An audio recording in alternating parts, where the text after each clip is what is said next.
Good morning, ornithologists. This is episode 4 of the Seattle Birds Show with me, your host, Zoe. Make sure you have your bird tracker book ready so that we can look up the birds that we're learning about today. And without further ado, let's get started.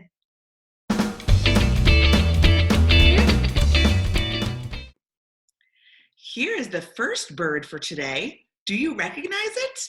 You may have seen this one around Seattle, or maybe when you go on vacation to the beach. If you said seagull, that's what most people call it. But just like when we learned about the crow, we learned that the specific type we have here is the American crow. This type of gull is a glaucous-winged gull. There are so many different types of gulls or seagulls around the world, so it's helpful as a scientist to be able to tell them apart and know each of their names. It'd be like if I called all of you guys just kids and I didn't bother to learn your actual names.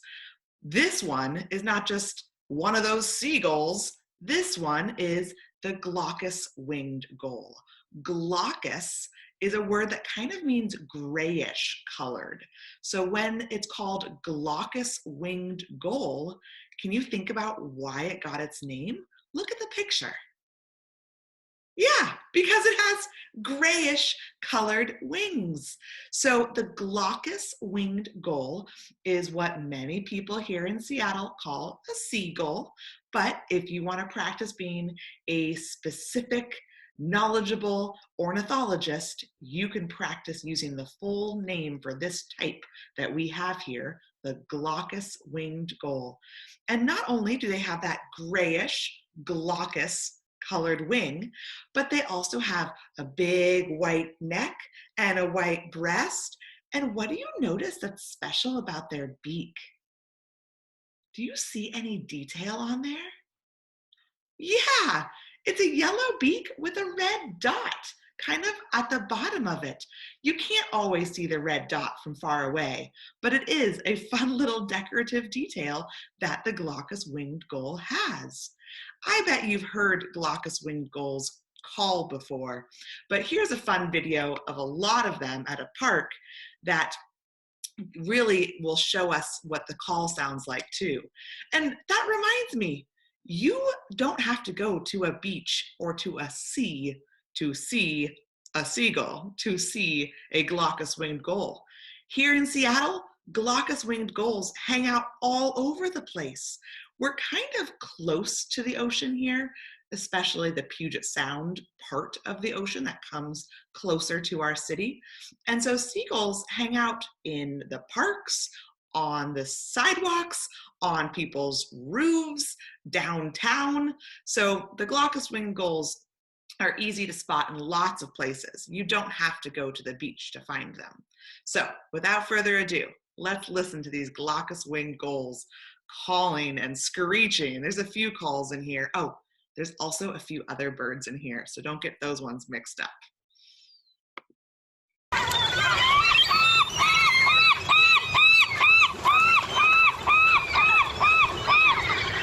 So that's one of their main calls, that shrieking, the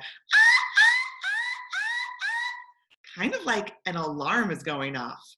Can you do that with your voice? Cool, good job. You might hear a few other sounds as we keep watching the video too.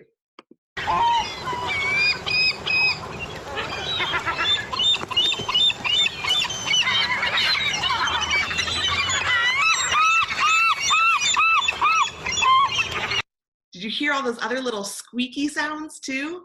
That's also a sound that the glaucous-winged gull makes. Now, I'm going to press play one more time, and I want you to look for two different types of birds.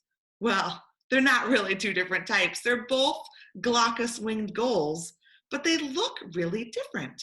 One looks like the picture we just were looking at on the screen, the white and the gray, but another one is the exact same shape, but slightly different colored and patterned. See if you can find what I'm talking about.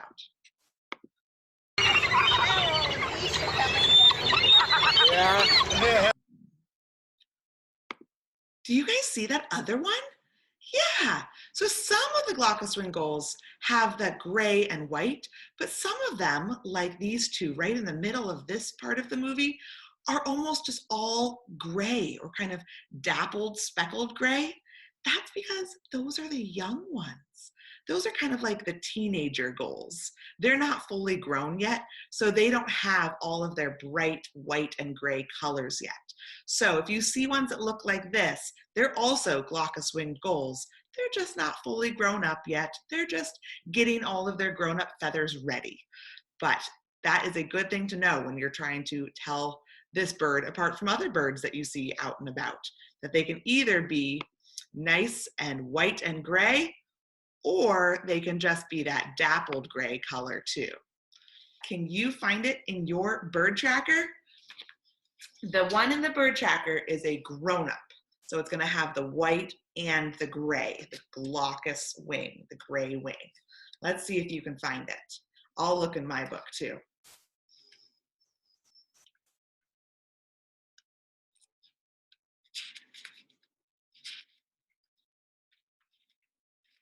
It's a little tricky. I think I found it. Did you find this page? Glaucous-winged gull. There it is. It's kind of hunched over in this picture, but it still has the right colors, that yellow beak with the red dot. And we forgot to mention, it kind of has light pink feet. Kind of fun. All right, let's get ready for our next bird.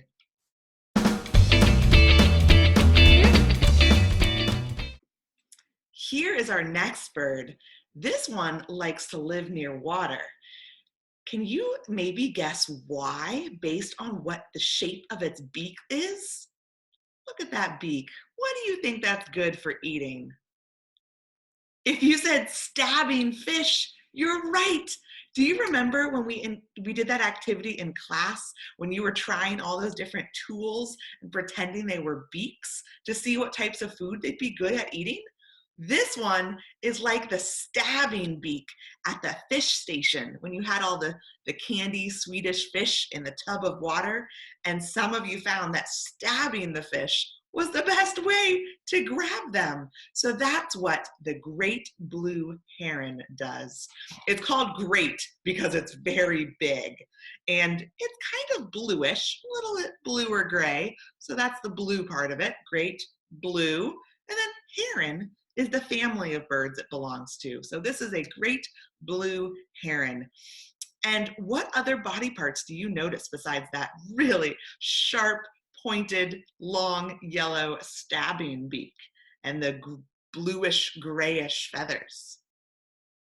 Do you see that long neck? When they're hunting, they have it out like in this picture. When they're just standing, sometimes they tuck their neck in so you can't see it very well. But when you can, it is very long. It sometimes even makes an S shape, like in this picture. Cool, huh? And what else is also very long on their body besides their beak, besides their neck?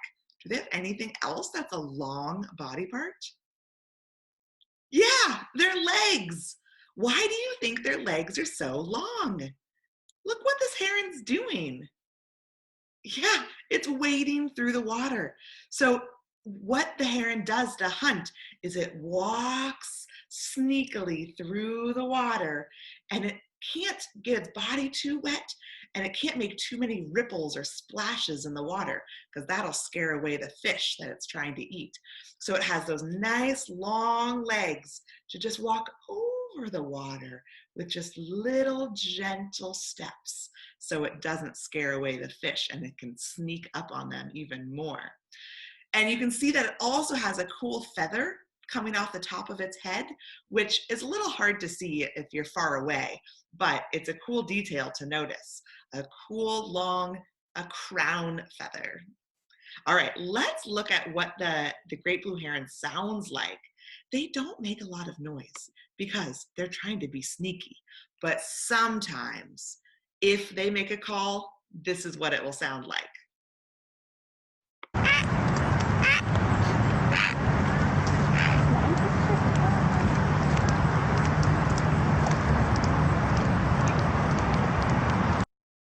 to that one more time and then we can try it too.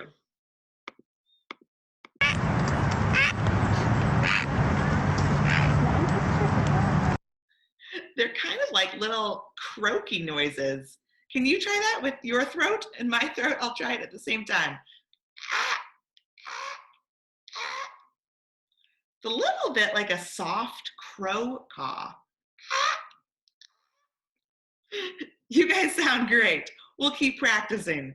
So that's the great blue heron's call.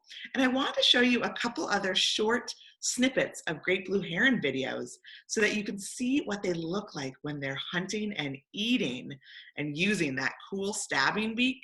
And even though their throat and their neck is pretty skinny looking, you'll see in this video that it can stretch pretty wide to swallow even really big fish. Or sometimes it eats frogs or newts or other little things, little animals swimming in the water. But in this video, it's a big fish. Check this out. I think it sees a fish.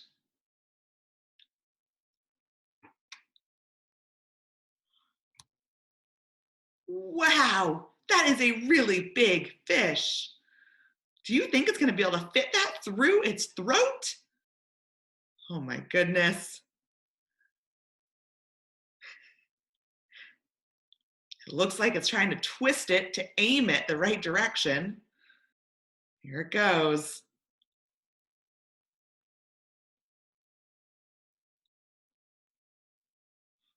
Gulp, gulp. Look at its neck stretching. And you can see the fish slide down. Did you see that? That's amazing. And then here's one last video of a great blue heron so you can see what it looks like when it's flying. I think they're so beautiful when they're flying. They almost remind me of a pterodactyl or an Archaeopteryx. Do you remember that cool dinosaur type bird? So the wingspan of a great blue heron is so wide. They have such big wings that it's amazing if you ever get a chance to watch them fly. Check it out.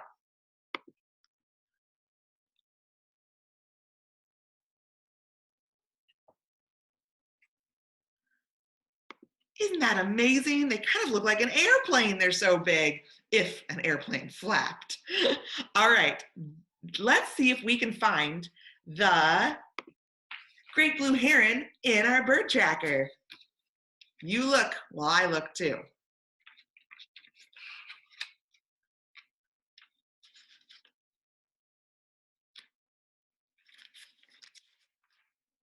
I found it. Did you?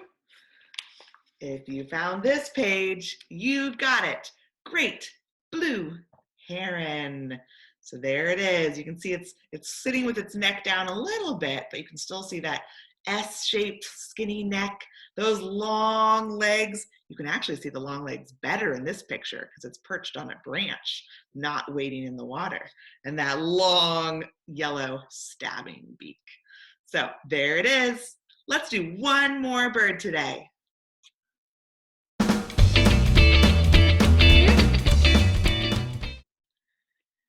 The other two birds we learned about today are pretty big birds. The Glaucous-Winged gull is about this big. The great blue heron is about as tall as I am. I can't even hold my hands big enough on the screen. But the last bird we're learning about today is teeny tiny. It's one of the smallest birds in the world because it's a type of hummingbird. And it's definitely the smallest bird that we have in Seattle. It's only about this big, about as big as my nose. This is called Anna's hummingbird. Like if you know any person named Anna and they had a hummingbird, this would be Anna's hummingbird. I'm not sure exactly which Anna named it or why it's called Anna's hummingbird, but it's a pretty special hummingbird. In the summer, Seattle does have another type of hummingbird that comes and lives here for a while, but Anna's hummingbird is the type that lives in our city all year round. Even though its body is so tiny, it toughs out our cold winters and still survives. It's pretty strong and pretty hardy. It's amazing. What do you notice about its body? It's the shape of its body parts and the colors. Holler a few things out.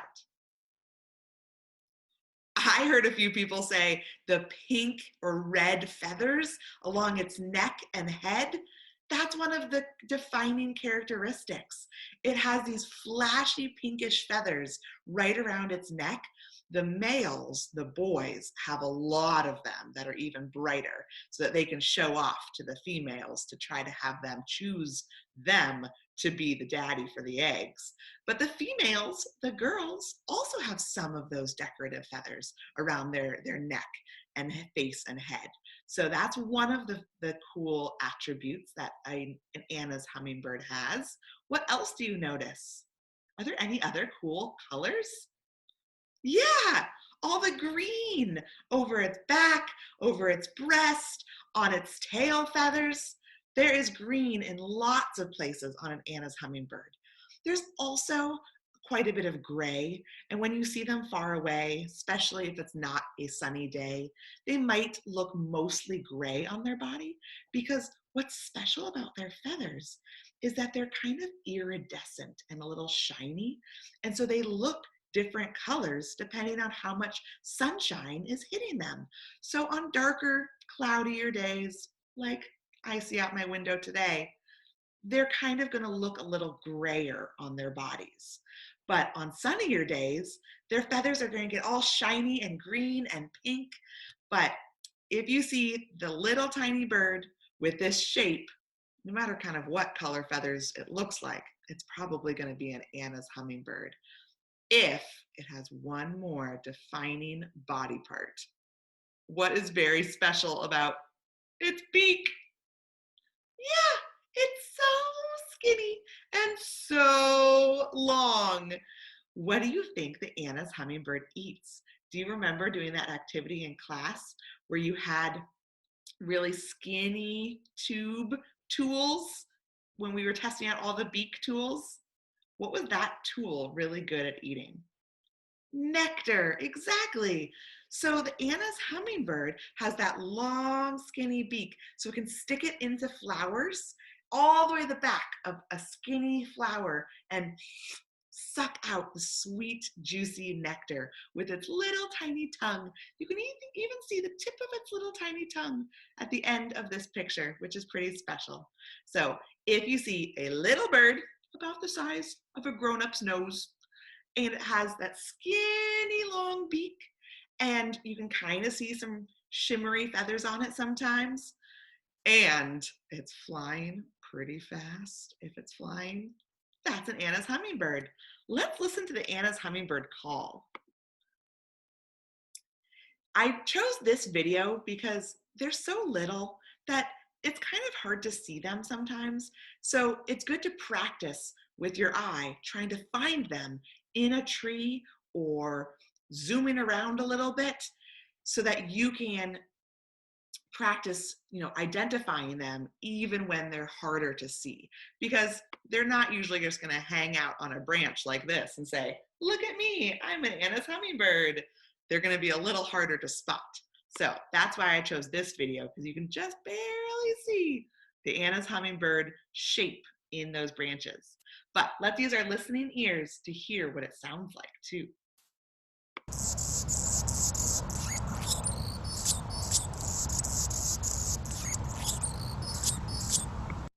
Look at all those chirpy noises. Those are going to be hard for our mouths to make. Let's listen one more time before we try it ourselves.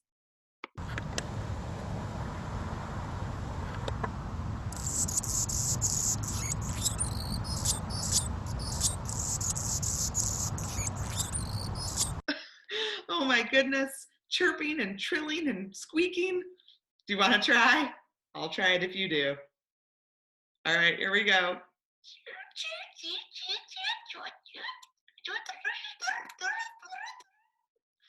That's kind kind of hard. The little hummingbird is so special in those little squeaky noises it can make. So keep your ears out in case you hear those too. And there's one more video I wanted to show you of an Anna's hummingbird. And this is one where it's flying. And you can see how fast it flies and also practice identifying it even when it's zooming around, because it might be when you see it around your neighborhood. You see it?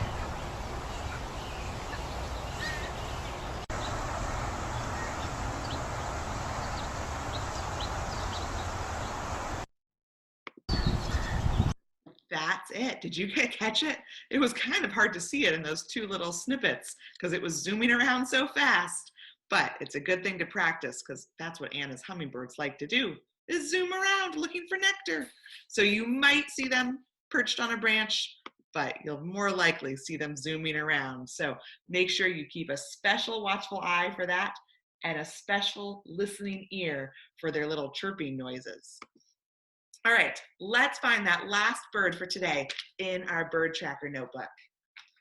Where is that Anna's hummingbird? It's near the beginning. I found it right away. Did you? There it is. And this picture is of it flying. See what a blur its wings are because of how quickly it can beat them? Pretty amazing. And I think this one might be a male because of how brightly rosy red pink its head and neck are. What do you think? All right, that's it for the Seattle Birds Show with Zoe for today. I hope you learned a few new birds and you can keep your eyes and ears open for them the next few days when you go out for a walk with your family or you go to the park. Put your bird tracker somewhere nice and special to keep it safe for the next episode. And then in a few days after we learn every single bird that's in this book, we'll be ready for our big bird counting project. I can't wait, scientists. See you later.